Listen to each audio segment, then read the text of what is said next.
University, 9,000 students. Professors never let their students forget that Burma was the third nation in the history of the British Empire to win its independence. The first two being the American colonies and the Republic of Era.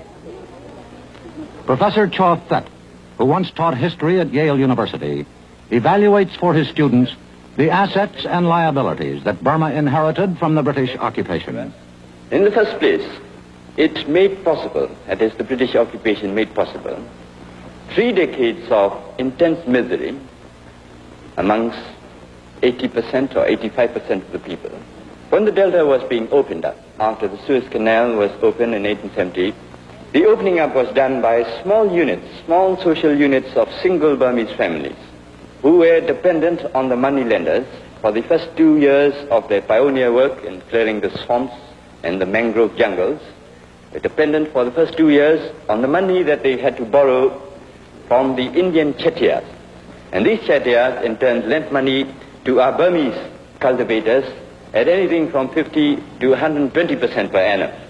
So by 1929, you have officially 75% of the agricultural land in South Burma in the hands of aliens, and unofficially perhaps much more than that. The professor is also mindful that Britain helped Burma prepare for her independence. There were many difficulties that Burma had to face to rehabilitate itself after the ravages of the war. You know, we were occupied for 3 years.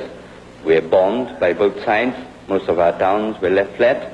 But nevertheless, there had to be a quick rehabilitation, a quick raising of the standards of the living of the people, and the totalitarian method seemed to promise, on the surface at any rate, a shortcut towards these goals.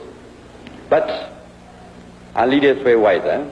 Perhaps they were wiser because the British taught us some of the values, some of the ideas which they themselves believed in, but which they probably did not bother to apply to us, all the way anyway.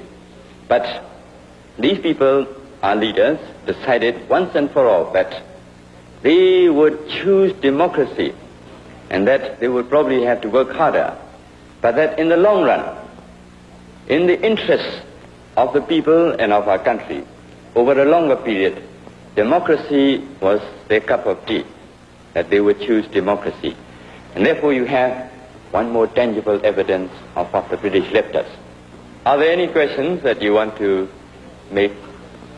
Is there any possibility of Burma entering into a like Southeast Asia Treaty Organization? Well, I wouldn't like to handle that, but let me do it anyway. Our country is committed for the time being, and perhaps you'll understand why, for the time being to a strict policy of neutralism. I think largely this is to give us time to allow our country and our government and our armed forces to stand more firmly on their own feet. Perhaps later this question will arise in a much more urgent manner, and I should say that it is inevitable